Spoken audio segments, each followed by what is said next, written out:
it's the end of training camp and you've got questions, we've got some answers. We got a lot of questions for Pitt fans. We're going to answer as many as we can on this Morning Pitt edition. No, this mailbag edition of the Morning Pitt here on youtube.com/Panther-Lair.com. All right, it's Friday. It's the Morning Pitt. It's youtube.com/Panther-Lair.com. I'm Chris Peak. The website is Panther-Lair.com. Did I cover all the bases? No, I got a few more things that I got to tell you about, but you could probably repeat this by now if you watch these videos regularly. And let's be honest, why wouldn't you watch these videos regularly? I think we've had some good podcasts this week. I mean, not to like toot our own horns here, but if you didn't watch the Wednesday Night Live show with Jim, that was great. We released that as a podcast. We had the over-unders, 30 different Pitt football-related over-unders this year. We had a great conversation about it. I think it was a lot of fun. I think people enjoyed watching it. And we actually posted all the over-unders on the message boards at Panther-Lair.com in case you want to go and chime in with your thoughts on it. Maybe we'll keep track of them and see who got them all right and who got them all wrong. So that was a lot of fun. These Morning Pitt videos, I think we've had a lot of fun this week. 10 things we learned in camp. We did that one yesterday. We've talked a lot about the safeties this week. There's been a lot of, I think, good conversation topics that we've been getting into. And, of course, I think some of the interviews, too. Pat Narduzzi press conferences this week have been good. Some of the player and coach interviews have been good as well. So I think we got a lot of good stuff to check out at youtube.com/Panther-Lair.com. So make sure you like this video and subscribe so you don't miss any of our Pitt video content. And then head over to the website, Panther-Lair.com, Pittsburgh.rivals.com, the most comprehensive source of Pitt sports news on the internet, football, basketball, and recruiting. You find it all at Panther-Lair.com and message boards to interact with hundreds and thousands of other Pitt fans all day, every day. Panther-Lair.com, Pittsburgh.rivals.com. And have you seen what Homefield is up to? That promo code is going to flash up on the screen. You really need to check it out because there's some outstanding stuff. Homefieldapparel.com. They're in the midst of their can't miss kickoff event. And it's here to make sure you are ready for the 2023 football season in style. Can't miss kickoff started this week with exclusive, long-awaited bomber jackets. And they released Pitt in West Virginia yesterday, and they're awesome. I mean, I wouldn't expect you to buy a West Virginia bomber jacket, but the Pitt bomber jacket is awesome. It's got a Pitt script logo. It's got Pitt is it. It is just, I mean, it's exactly what you would want it to be. You're like, what is a bomber jacket? Go to homefieldapparel.com, go to their Pitt collection and check it out because it's tremendous. And remember, if you're a new customer, it's your first order at homefieldapparel.com.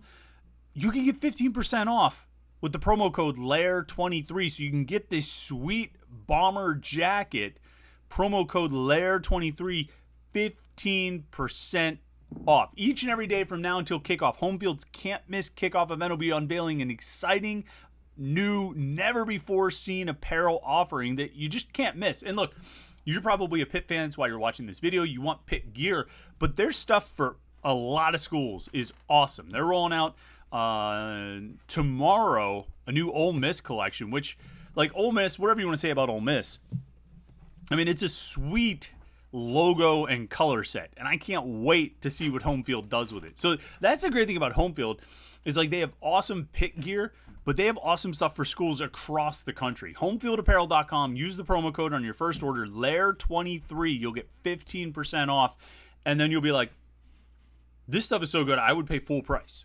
But you don't have to pay full price. You get 15% off. What a deal. Homefieldapparel.com. Go check them out right now. All right, lots of great questions in the mailbag this week. And let's start it off right here with Smenges. Says, Florida State hasn't won 6 conference games since 2015, while Pitt has done it in 2015, 18, and 21.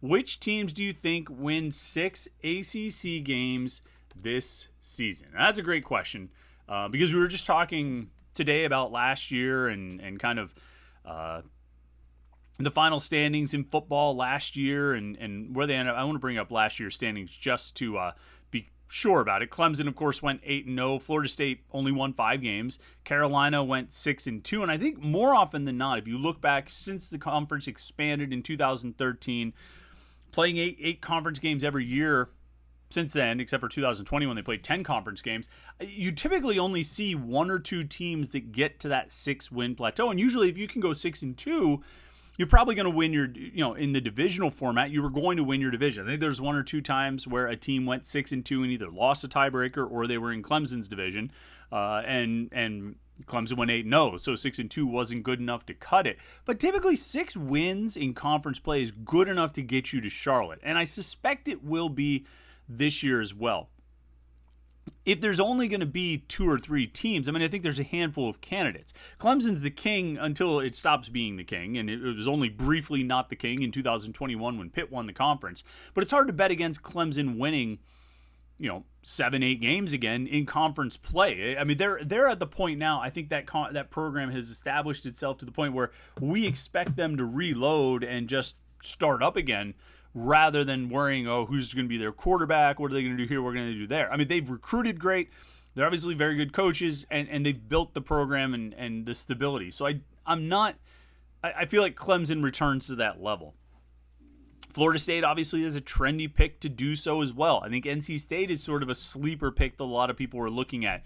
And admittedly, I'm sort of looking at last year's standings and just to look at the teams. And so we start with a couple Atlantic teams there. From the former coastal teams, I think Carolina's probably going to be the team that most people would say, they've got a shot at 6 wins, or they should be able to win 6 games in conference play because they've got the best quarterback in the conference, or at least the guy that we're anointing as the best quarterback heading into the season. I think you put Pitt in that conversation. Although, I think you put Pitt in that conversation partially because they seem to have a talented team, partially because they seem to have, put themselves in a position where they should be able to, regularly be, at 5 wins or more in conference play, and often have 6. But, partially because I think when you look at their 8-game schedule, what are the most challenging, and we're just talking conference games here, what are the most challenging games? Well, they get Carolina at home, they get Florida State at home, and they have Duke on the road in the season finale. Now, we're going to go with the assumption that Duke is going to take a step forward from where they were last year, and they were pretty solid last year. We're going to go with the assumption that they take a step forward from last year when they went 5-3 and lost the tiebreaker to Pitt, because Pitt won the head-to-head.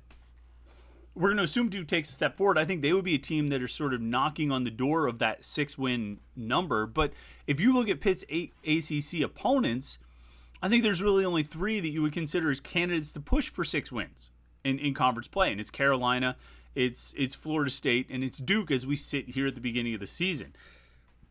Pitt needs to, beat one of those 3 and not blow any of the other games, not blow it against, Virginia Tech, Louisville, Wake, Syracuse, or Boston College. They should be able to beat all 5 of those teams. If they beat those 5 teams, they just have to beat one of Carolina, Florida State, Duke. I'm sort of the mind that until Pat Narduzzi loses to Duke, I'm not going to, expect him to lose to Duke. So even if you want to set that aside, there's 6 wins right there. You don't have to beat Carolina and you don't have to beat Florida State to get to 6 wins if you're Pitt. You don't. You just have to beat Virginia Tech, which they've been pretty consistent about doing outside of 2016, 17, and 19. So Narduzzi's 5-3 against Virginia Tech, right? Louisville, who Narduzzi I think is 1-1 against, 2-1 against, I guess, because he beat him in 15 and 20 and then lost last year. But that game's here. Wake Forest, who Narduzzi has never lost to. He's 2-0 against Wake Forest. Syracuse, that Narduzzi has lost to once, so he's 7-1. And then Boston College, who's been a bit of a problem for Narduzzi, I think going 0-2 against the Eagles, losing in 2019 and 2020. But, there's really not a reason that should happen again. So there's very clearly a path for Pitt to get to 6 wins in conference play this year. And I think if they get to 6 wins in conference play, they're either going to make it to Charlotte on a tiebreaker or miss out on Charlotte by a tiebreaker. And if they, even if that happens, if they go 6-2, they probably, they've won at least 8 games in the regular season and potentially 9. So you're in a good spot even if you don't get back to the ACC championship game. That wasn't what you were asking. I know you were asking what teams in the ACC could push for 6 wins. But, sort of taking that to the next step of how Pitt would fit into that 6-win equation. And again, we're talking about we're talking about 6 conference wins, not 6-6 overall. All right, move on to the next question. Kilbossier Dennis says, who are your 4 playoff teams this year? Boy, you're putting me on the spot with that one.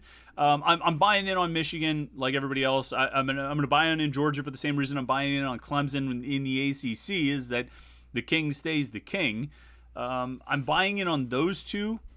I'm mostly in on Ohio State. I mean, I think the voters, the AP poll, I think, was more or less right with Georgia, Michigan, and Ohio State. I'm okay with Georgia staying in the number 1 spot, even if Michigan returns more.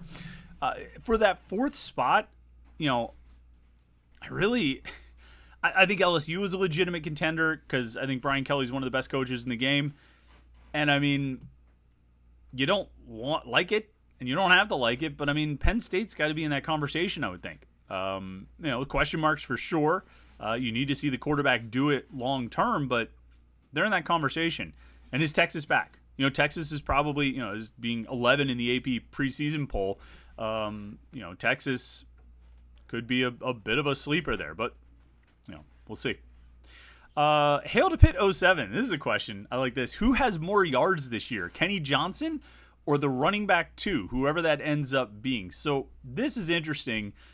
Just because it sort of ties into all the over-unders and things we were talking about on Wednesday night. Last year, Pitt's running back 2, Rodney Hammond, had 460 yards. If you compare that to wide receivers, Pitt only had 2 receivers who had more than 460 yards.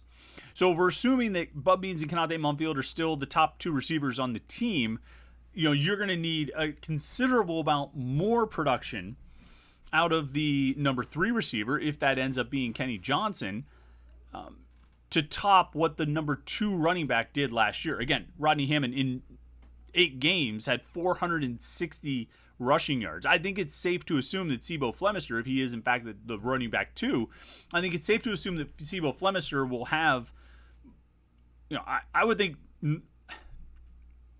I still think Hammond is going to top 1,000 yards and potentially be the top rusher in the ACC, but I wouldn't be surprised at all if Sebo Flemister goes for 500. Especially when you look at last year. So Hammond had 460 and Vincent Davis had 274. That right there, we're already up to 734 yards for those 2 running backs, and Sebo had 221. So 734 plus 221, that's 900 yards, 950 some yards for those 3 backs, Hammond, Davis, and Flemister. If Rodney Hammond is the top back this year and rushes for 1,200 yards or something like that, and they get 900 yards out of the other running backs, I don't think it's going to be spread over like 3 guys. I don't see Sebo Flemister, Daniel Carter, and either Derek Davis or Montravius Lloyd combining for 900 yards. I see Flemister getting 500 or 600. But I'm not sure I see those other guys putting up, Carter and Lloyd or Carter and Davis putting up 400 or 500 between them. So there's a long way of saying that I think the running back 2 will be more productive this year than the running back 2 was last year in terms of total stats. Conversely, if you look at the wide receiver 3, I think Gavin Bartholomew takes a step forward in terms of receiving yardage. And even if the passing game is more prolific than it was a year ago, I think Bartholomew taking a step forward in receiving yardage bumps down what that number 3 receiver puts up. So if we're operating on the assumption that Kenny Johnson is receiver 3 on this team, and he very well may be, I don't know that I see him getting more yards than the running back 2. And again, and we're talking about Kenny Johnson being receiver 3. That doesn't necessarily mean the 3rd leading receiver. I think there's a very distinct possibility Gavin Bartholomew ends up as the 3rd leading receiver on this team. That it's Means and Mumfield in some order 1 and 2, and then Bartholomew at 3, and then Kenny Johnson or Dejon Reynolds or whoever it is as the 4th leading receiver, even if he's the 3rd, the 4th leader in receptions, the 4th most receptions, even if he's the wide receiver 3. So I'm gonna go to running back 2 in that question. Chris Rand 24 says, who's out for the season? I kid. More seriously, in the reverse of the more traditional question, if you could take one player from this year's Pitt team and add him or this version of him to the 2021 ACC championship squad, who would it be and why? And that's an interesting. That's a really interesting question. Because I don't know if there's an easy, obvious answer. I think when you're asking that question, sort of the implication is what guy could you have taken from this team and put on that team and ended up with better results? So who on this team, in his current form, would help Pitt beat Western Michigan or Miami? And I'm not... Like the best option I can come up with is like a Bengali Kamara. I mean, not to go to the well again, not to always pick this same guy. But I mean, I think he is one of the more talented players on the team. And, that year's Pitt defense, I mean, they're outside linebackers. I mean, they Phil Campbell and Johnny Patrician and Cam Bright. I think Bengali Kamara could be a better option at the star linebacker than those guys. But does he beat Miami? Probably not. I don't think that Miami game was lost by the play of the outside linebacker. I mean, that Miami game honestly was lost in like the first quarter when Pitt missed like 3 tackles and they all went for touchdowns. That's where that game was missed. It was lost, and they weren't missed tackles on the part of the outside linebacker. The Western Michigan game, maybe could have made an impact. I was just talking with Chris Carter about this yesterday, the day before, actually. And we were talking about Pitt and defending RPOs and how, particularly in those early years, and I think they got better about this, but in those early years, and even up to and including 2021 when they played Western Michigan, the RPOs really were effective against Pitt's defense because they froze the linebackers. And that's what's supposed to happen. You're supposed to freeze the linebackers. But the way Pitt's linebackers play, they were frozen, and by the time the quarterback pulled the ball to go back to throw, the slot receiver was already well past the running back or past the outside linebacker and headed toward the safety with a full head of steam, which is very tough to defend. If you remember the 2017 game against Oklahoma State, Mason Rudolph and James Washington did that against Pitt over and over and over and over and over and over and over again. And Western Michigan did it a pretty significant amount in 2021 as well. Maybe, and I'm not saying definitively, but maybe better play from the outside linebackers could have made an impact there. But I mean, that was a team that lost 3 games total, and one of those was the Peach Bowl where a bunch of guys were sitting out. Maybe that's it. Maybe Phil Dracovic. I would put Phil Dracovic on that team so that he could have played in the Peach Bowl and presumably have done better than Davis Bevel did. So that Pitt would have gone 12-2 and been a top 13 team or top 10 team or something like that. There's my answer. I don't know if Bengali Kamara wins against Western Michigan, but I think Phil Dracovic wins against Michigan State in the Peach Bowl. So in his current form. So that's my answer. Big Phil right there. Let's see. The Special Sauce asks, who do you predict will be the 3rd, 4th, and 5th wide receivers, assuming Means and Mumpfield are 1 and 2? In no specific order, I think Kenny Johnson, Dejon Reynolds, and... Wait, did you say wide receivers or in receptions? Yeah, you said wide receivers. Kenny Johnson, Dejon Reynolds... Chewabuko? Maybe. I mean, I'm really not sure. I think Kenny Johnson has firmly put himself in the top 4, potentially top 3. I think Dejon Reynolds is firmly in the top 4, potentially top 3. I don't know who I would say is firmly in the top 5. I'm not so sure what guy I would add to that group. Is it Chewabuko? Addison Copeland never really gets talked about. Is it Jake McConaughey? A walk-on who, would seem like an obvious candidate for a scholarship. Is it him? Is it another one of the freshmen? Is it Izzy Polk or Lamar Seymour, or a Zion Fowler-El? Actually, another freshman who's gotten a lot of positive pub in spring camp or in training camp and in spring camp, but especially in training camp. I mean, he's been talked up a lot by the coaches. So, is it one of those guys? I mean, possibly. Could be your number 5 receiver. So, it's tough to call. I would say your top 4 are in no specific order, Means, Mumpfield, Reynolds, and Johnson. Beyond that, I don't know. I don't know who fills out that 5th spot, and it might be something that shifts and grows and evolves over the course of the season. Let's see if there's anything. All right, one last question. Pitt Chag asks, who's your pick for the starting point guard this year, Dior or the Field? I'll take one last basketball question since it's the end of training camp here. All offseason, I've talked about Dior being the starting point guard for this team. And then they go to Spain, and in the first basketball game they play, Carrington starts at point guard. Dior or the Field starting point guard? I'm going to take the field. And it might not necessarily be that, like, I don't know. I was about to say, I could see Carrington and Lowe combining for more starts at point guard than Dior gets. I don't know. I don't even know if the coaches entirely know right now. It's August. It's coming to the end of August. They've got 3 months to figure that out. The players have 3 months to kind of show what they can do and show who's going to be the man. Right now, just based on what we saw in Spain, my guess would be the field. But that is very, very, very, very much subject to change. What's not subject to change is the awesomeness of the Pitt Bomber Jackets at Homefield. Homefieldapparel.com. Remember, use the promo code LAIR23 to get 15% off your first order, and you will love it when you do it. LAIR23, LAIR23 at homefieldapparel.com. Go check out the Bomber Jackets. They rule. And then go over and check out Panther-Lair.com, where our coverage, I hope it rules, but it may just be perfectly good.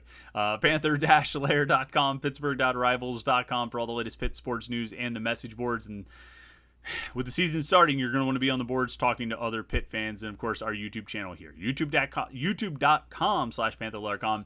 Like this video and subscribe. Thanks so much for a great week. It's been a lot of fun. I really enjoyed it. I hope you have too. Appreciate you watching these videos, particularly today and every day this week.